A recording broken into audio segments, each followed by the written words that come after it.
Good morning, ladies and gentlemen, and welcome to the Neogen Corporation Third Quarter 2024 Earnings Call. At this time, all lines are in listen-only mode. Following the presentation, we will conduct a question-and-answer session. If at any time during this call you require immediate assistance, please press star zero for the operator.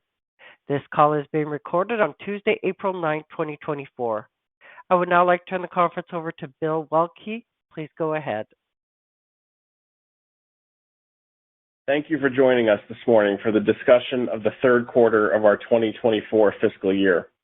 I'll briefly cover the non-GAAP and forward-looking language before passing the call over to our CEO, John Adent, who will be followed by our CFO, Dave Naemura. Before the market opened today, we published our third quarter results, as well as a presentation with both documents available in the Investor Relations section of our website. On our call this morning, we will refer to certain non-GAAP financial measures that we believe are useful in evaluating our performance. Reconciliations of historical non-GAAP financial measures are included in our earnings release and the presentation, slide 2 of which provides a reminder that our remarks will include forward-looking statements within the meaning of the Private Securities Litigation Reform Act. These forward-looking statements are subject to risks that could cause actual results to be materially different from those expressed in or implied by such forward-looking statements. These risks include, among others, matters that we have described in our most recent annual report on Form 10-K and in other filings we make with the SEC. We disclaim any obligation to update these forward-looking statements. With that, I'll turn things over to John. Thanks, Bill. Good morning, everyone, and welcome to our earnings call for the third quarter of our 2024 fiscal year, which saw us complete a number of milestone achievements on our integration journey. We completed the relocation of the former 3M pathogen detection product line and are now manufacturing in one of our Lansing facilities. We also completed the first 2 of our 4-phase relocation of the former 3M sample handling product line to one of our facilities in Lexington, with the remaining 2 phases expected to be completed by the end of the fiscal year and production beginning in Q1. The manufacturing of Petrifilm will continue under the current transition agreement until we have our own Petrifilm line operational in our new facility in Lansing. The construction of the facility is almost complete. Work has begun outfitting the interior, and we have taken delivery of several initial shipments of production equipment, with the more significant shipments expected to arrive in the fall. Our plan is to exit the Petrifilm transition agreement gradually as we first qualify and then ramp up our own production. The initial term of the Petrifilm agreement ends in August of 2026, with our goal clearly being to exit before that time. Over the past several quarters, we've scaled up our back office and distribution capabilities, and during the third quarter, completely exited the transition services and distribution agreements we had with 3M. This, in combination with the related system implementation, has, however, created inefficiencies in our operations that we're continuing to work through. These inefficiencies have negatively affected the rate at which we're able to meet end-user needs and ship products to customers. This has contributed to an extended period with a higher-than-usual backlog of open orders that invariably has negatively impacted demand when our products have not been readily available. In most instances, we believe these situations represent lost sales more than lost customers, but there are clearly some customers we're going to have to win back. Moving to the results of the quarter, we had solid core revenue growth in both segments, although it was below our expectations due to the aforementioned shipping inefficiencies. We're encouraged, though, by the continued improvements we've seen in the end market environment. On the food safety side of the business, most food producers saw continued sequential improvement in unit production volumes, a trend that we expect to continue. Our food safety core revenue grew in the mid-single-digit range, led by another strong quarter of Petrifilm sales, including a return to growth in Japan, where we had previously experienced some customer attrition due to supply constraints. In animal safety, destocking in the large veterinary distributors was no longer a headwind, with inventory levels having normalized and some distributors having selectively begun to rebuild inventory in certain product categories based on end market demand. Our core revenue growth in this segment was also in the mid-single-digit range, led by our broad portfolio of biosecurity products and vet instruments. Excluding our genomics business, animal safety core revenue growth in the quarter was strong, up in the mid-teens range, albeit on an easier compare against a destocking quarter in the prior year. In genomics, we're seeing the business stabilize as we shift our focus toward the large animal end of the market. Although still down on a year-over-year basis, we did see core revenue trend positively for the second quarter. While the end market environment is improving, we're updating our full-year outlook to reflect the expected impact of our shipping issues. We believe these challenges are temporary and that we will be able to recover the lost revenue, but we do expect to see a near-term impact on the lower shipments in Q3 and the rate we're carrying into Q4. It is clear that it will take additional time to get the shipping levels where they need to be on a sustainable basis to serve end market demand. Resolving these challenges and meeting our customers' needs are our highest priority. On the product development front, we continue to see benefits from our broadened R&D capabilities, particularly as it relates to our pathogen detection product offering. We recently received approval of a new molecular detection assay from AOAC, which is an independent body of analytical science professionals that validates testing methods for the food safety industry. This new assay, which we expect to officially launch later this month, provides rapid and specific detection of 2 Salmonella serotypes that are highly relevant for the poultry industry.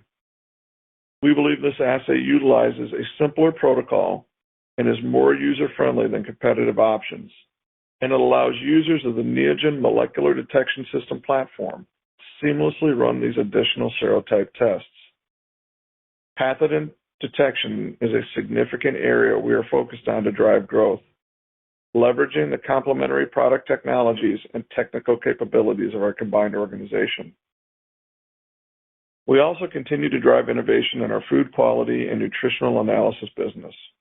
We have recently developed a testing method utilizing proprietary technology that allows bioethanol producers to determine how much of their production is from cellulose versus starch-based raw materials. This test is the first to market of its kind and can provide significant value to these producers as they're able to command a premium for cellulose-based bioethanol. Food quality and nutritional analysis is an attractive market, and we're excited about the additional opportunities we have to capitalize on the demand for greater visibility in food content overall. When we made the strategic decision to expand our scale and solidify our position as the global leader in food safety by acquiring the former 3M Safety Division, we recognized that it would be a complex and challenging carve-out and integration of the business. While I am not pleased with the present inefficiencies, we are committed to navigating the challenges and ultimately realizing the long-term benefits of this combination. I'll now turn the call over to Dave for some more insights into the results for the quarter. Thank you, John, and welcome to everyone on the call today. Jumping into the results, our third quarter revenues were $229 million. Core revenue, which excludes the impact of foreign currency, acquisitions, and discontinued product lines, grew over 6% for the quarter, while foreign currency was a headwind of 140 basis points compared to the prior year. As John mentioned, this growth was impacted by our shipping inefficiencies as we did not reduce our past due backlog as we had planned, and our extended lead times negatively impacted demand. Moving to the segment level, revenues in our food safety segment were $158 million in the quarter, an increase of 4% compared to the prior year, including core growth of almost 6%. The core growth was led by the indicator testing, culture media, and other product category, which benefited from double-digit growth in our Petrifilm and sample handling product lines, primarily driven by North America and Europe. Within the natural toxins and allergens category, solid growth in allergens from tree nut test kits and improved product availability in North America was offset by a decline in natural toxins due mainly to reduced product availability. The bacterial and general sanitation product category saw growth in microbiology and general sanitation, partially offset by a decline in pathogens, due primarily to the shipment delays to Latin America and Asia. Quarterly revenues in the animal safety segment were $71 million, which includes a core revenue increase of 7% compared to the prior year quarter. We saw the destocking trend normalize, with non-genomic sales that go primarily through distribution up 15% on a core basis, a significant improvement from the second quarter.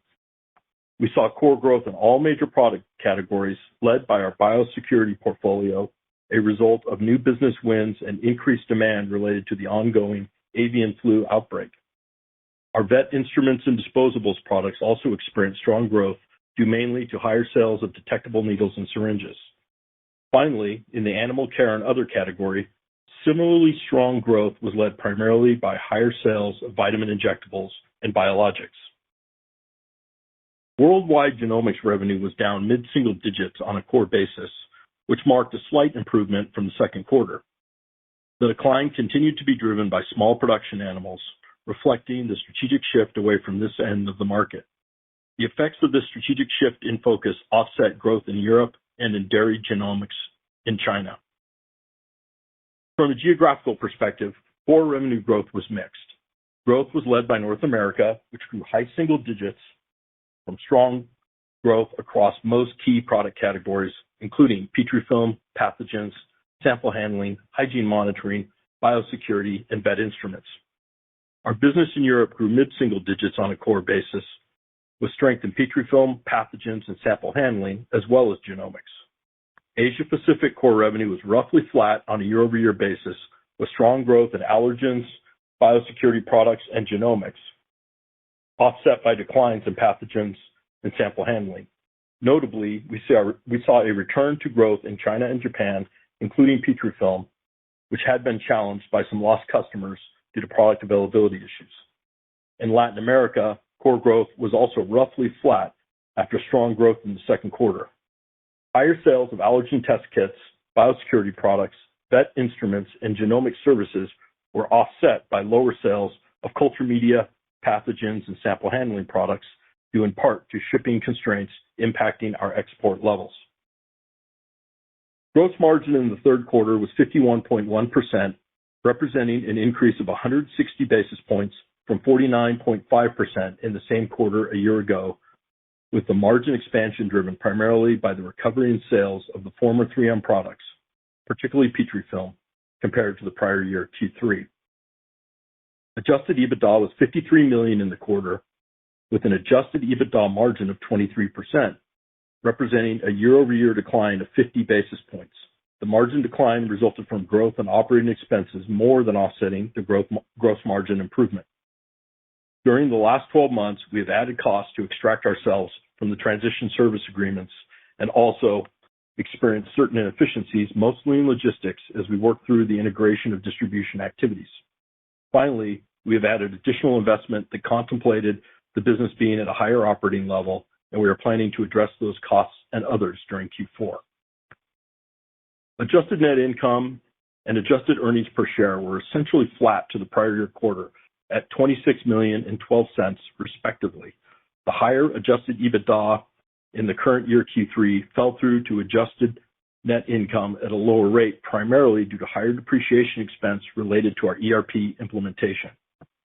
We ended the quarter with gross debt of $900 million, 67% of which remains at a fixed rate, and a total cash position of $168 million. Cash was impacted by planned integration CapEx and further purchases of finished goods inventory as we exited the 3M distribution network. Cash was further impacted by an elevated accounts receivable balance, driven mostly by the back-end loaded nature of the quarter, as well as the semi-annual interest payment on our bonds. As John mentioned earlier, we are encouraged by the positive direction in which our end markets are trending. However, the impact from our shipping efficiencies impacted Q3 and will continue in Q4 at a rate higher than previously anticipated. As a result, we are updating our full-year guidance and now expect revenue to be between $910 and $920 million, and adjusted EBITDA to be in the range of $210 million to $215 million.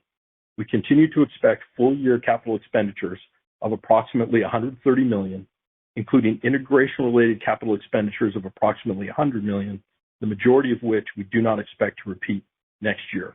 I'll now hand the call back to John for some closing thoughts. Thanks, Dave. The third quarter marked a significant step in the integration and our ultimate journey towards full autonomy as a combined business. Certain aspects of the integration, however, have taken longer than we anticipated, and while the operational inefficiencies we are currently experiencing are disappointing, we have our arms around the key issues and are fully committed to resolving them in the near future. We expect to return to more typical growth levels, but have initiated a comprehensive review of our operating infrastructure to identify where we can better balance investments in the business with the growth that we've seen this year and the growth we expect to achieve, given our leadership position in an attractive end market.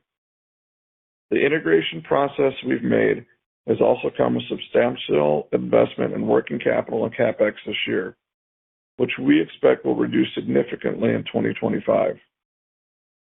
We've spoken in the past about reviewing different parts of our portfolio, and that work has accelerated. Importantly, the external market weaknesses we have been navigating for the past several quarters is improving. Unit production volumes in the food industry are still mostly negative, but are improving, and animal safety distributor inventory levels have largely come back into balance.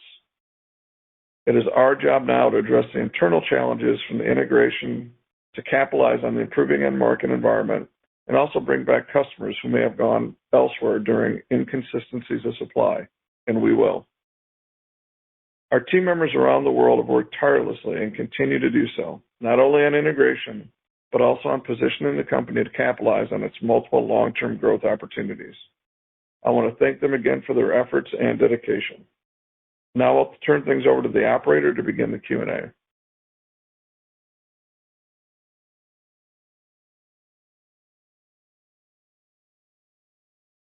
Thank you, ladies and gentlemen. We will now begin the question and answer session. Should you have a question, please press star followed by the 1 on your touch-tone phone. You will hear a prompt that your hand has been raised.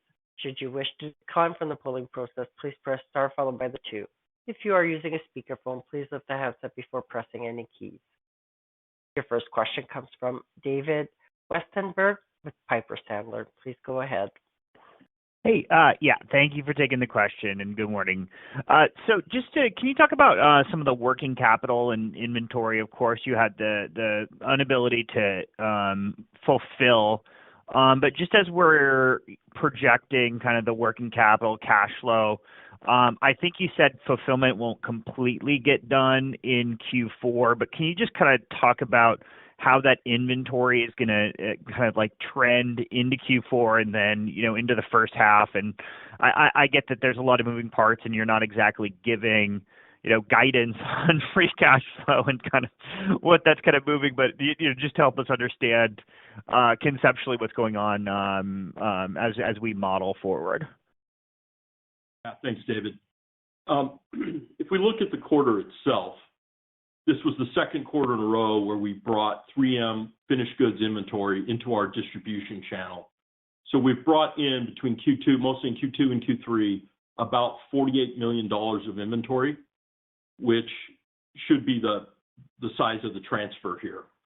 There were some other cash outflows in the quarter, some of them planned. Integration CapEx was about 23 in the quarter, and we believe we're on track for the full year estimate of around $100 million of integration CapEx plus 30 of recurring. Receivables was higher in the quarter as a result of the back end kind of loaded nature of the quarter as we ramped throughout the quarter. But to your point, as we've come off the order to cash cycle with 3M and have that fully in-house, there's some moving pieces.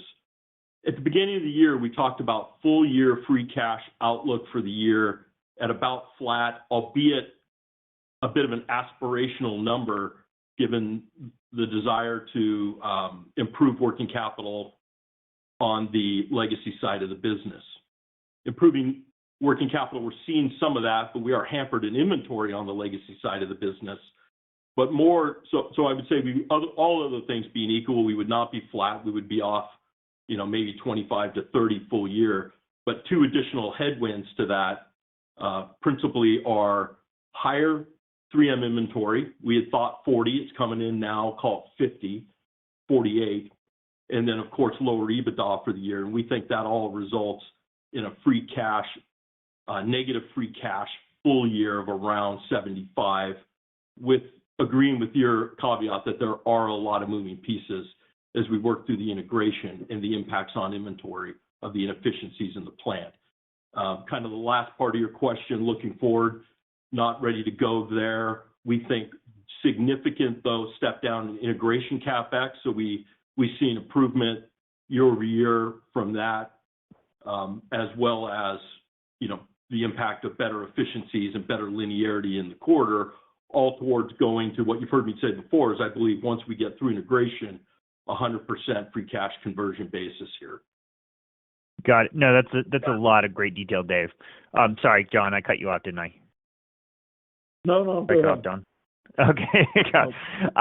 Specifically, can you talk about what's left in integration? I know there's I think it's indicator testing and sample handling is kind of what's left.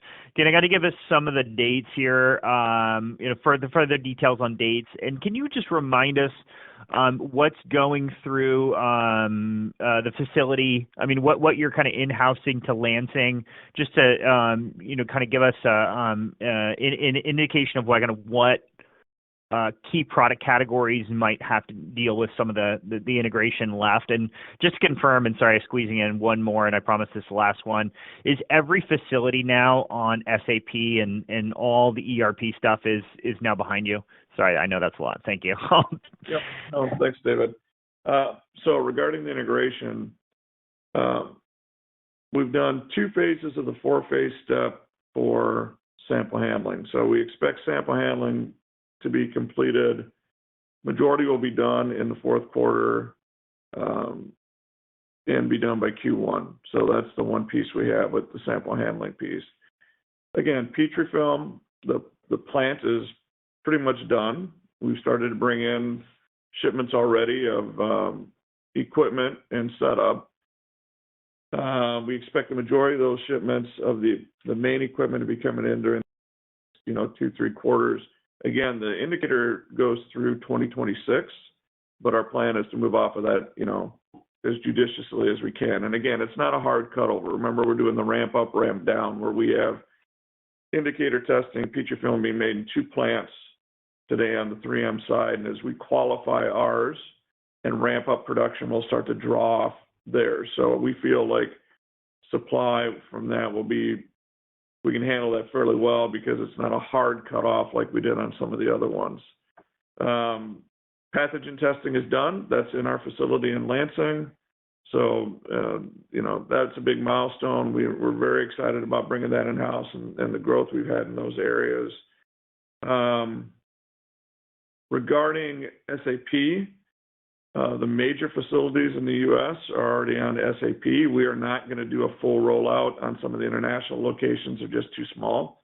We have SAP Lite, so to speak, SAP One in some of our external locations. But you remember, a lot of our international businesses don't have manufacturing. They're just real sales and distribution offices. So that's why we're not going to roll it out across the country or across the world. It doesn't need to do that. Got it. Thank you so much for the detail. Yep. Your next question comes from Brandon Vasquez with William Blair. Please go ahead. Good morning, everyone. Thanks for taking the question. I wanted to focus a couple kind of near-term questions first on the inefficiencies of kind of integrating the 3M business. Did they get worse quarter over quarter? I think last quarter you were talking about a $10 million headwind. I'm not sure if you guys were giving a number this quarter on what that headwind was, but maybe just talk about sequentially. I think there was some hope last quarter that things would improve through the rest of the fiscal year. Are things kind of going that way? Do you guys think you have a handle on what needs to be done, and what is that, and what gives you the confidence to be able to do that? Brandon, good morning. It's Dave. Let me add a point or two and then pass it to John. If we think of back orders or in-house orders that are unfulfilled, that was about flat from Q2 to Q3. And as you'll note, as you point out, we were hoping to make improvement there. The impact to demand is tougher to measure, but recall that the legacy side of the business, we were shipping through this under this new format for all of Q2, but only about half of Q2 were we shipping 3M, and we were shipping obviously both for the full third quarter. So the actual ramp, which John can talk about more, was greater than I think appears when we see flat revenue sequentially. Before I'll pass it to John, I would say there's a significant amount of cost in the SG&A line from our outbound logistics that manifests from a number of areas, but from shipping partials to other inefficiencies that comes through as well. So we see it both on the top line side and on the OpEx side. I'll turn to John. Yeah, thanks, Dave. So, Brandon, the big issue we have is getting orders to drop in the warehouse from SAP to the SAP module of EWM. And we've got SAP fully engaged with us, with our integration partner, PwC, and our teams trying to drive this. And when we talk about the efficiencies, let me quantify it for you a little bit. So in Q2, about 40% of our shipments happened in less than 5 days. In Q3, that went up to 80, right? So we're making progress. Now, the goal is 24 hours, right? You order today, you ship tomorrow. That's what we've done for years and years. So you saw what happened to our efficiency. I think the other thing to remember is, as Dave talked about, our shipping in total dollars has grown exponentially because we brought in the 3M business, where we shipped in Q3 152% of what we shipped in Q2. And if you think about Q1, it was 175%, right? So we really are ramping up the amount of products going out of our warehouse. So every day we set new records on what we're shipping out, but we have to get that turnaround time back to 24 hours, and that's what we're going to do. Okay. Maybe another nearish term question, but a little more specific on the margins, maybe for Dave. Look, I know we don't have perfect numbers here, so I'm doing rough math, so correct me if I'm off the mark. But, if I'm still assuming the 3M business is high 20s, 30% EBITDA margin, it kind of implies a Neogen kind of legacy business that's 3 or 4 points below what it historically used to be, arguably even potentially a sub 20% EBITDA margin. I guess, one, is that math ballpark correctly? And then two, is that really just all from operational efficiencies? There's a couple components here, Brandon. I think it's difficult at this stage in the game to try to look at it as two separate P&Ls. I think going back to kind of history is a little tough there. But I think underlying your question is the fact that we've added a significant amount of cost that was necessary to come off the transition agreements and other investments to kind of operate at our new billion-dollar-ish company size. And by our own admission, we're not where we thought we would be from a revenue scaling standpoint. With the high fall through, that's been more impactful than we would like to have seen here. And that's something that we need to probably rephase here as we move into the next year, given kind of the current profile of the ramp. Now, we know the business can come back in a hurry once we get through some of these issues, but since we're behind, we need to probably address the cost structure to some degree as well. Okay. And Dave, on that same note, on a follow-up to that, as we start kind of thinking about our fiscal 25 numbers, I appreciate you guys will give an official guidance on the next quarter probably, but how should we think about the progression of how these things get rectified over the coming quarters and how that kind of translates into EBITDA margins on a go-forward basis, even if you just talk high level without giving us specific numbers? Yeah, let's see where we're at the next quarter, to your point. But I think what's fair to say about next year is we should have a bit of an easy compare that's going to help growth next year, given some of the constraints we've had this year. So assuming we rectify things in the timelines that we believe we can, that'll be helpful on the growth side. And obviously, we would see 25 as a better margin year than we've experienced here in 24. Beyond that, I want to be careful. And, those are the same things you would assume, I know, Brandon, but let's get a quarter from now and we'll bring something more fulsome. Okay. And one last one from me. Sorry for a bunch of questions this morning, but maybe John, for you, as you look high level at the deal, there's clearly, we've all talked a lot and done a lot of work on this, and it seems like there's a lot of opportunities for the company. But as you look at now, kind of a couple years into this, you're talking a little bit of potential share loss from some customers that you have to go back and win back. What's your confidence? How do you feel about kind of still eventually hitting? I know timing is uncertain, but is this structurally a business that can still do high single digits plus growth and a 30% plus EBITDA margin, or is there some work that needs to be done in order to give you the confidence that that's the level that this company can be at? Thanks, guys. No, I think you're right, Brandon. I mean, the issue's going to be around the timing, but absolutely it can. Because, again, when we talked about those numbers, that was always our jumping off point from when the businesses are combined. And look, we knew this was going to be a challenging integration, right? We weren't the only business that looked at this that liked the 3M business, but a lot of companies didn't want to take on this type of integration and carve out. And we knew it was going to be challenging. I'm frustrated that it's taken us this long to get two modules between SAP to work together in a way that I think makes it easy for us to do business. And so we're addressing that. I think it's a short-term issue because our customers are on a subscription basis, and when we can't supply them, they can't just stop.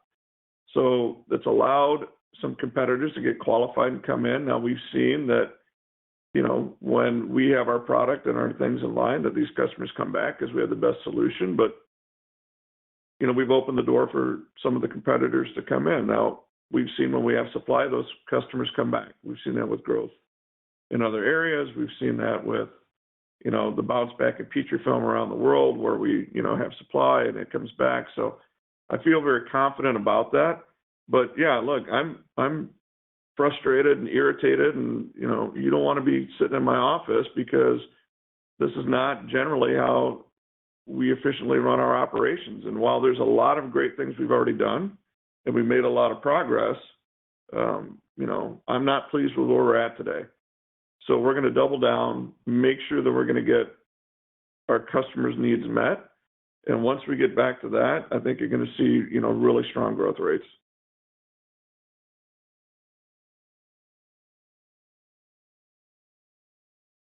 Ladies and gentlemen, as a reminder, should you have a question, please press star one.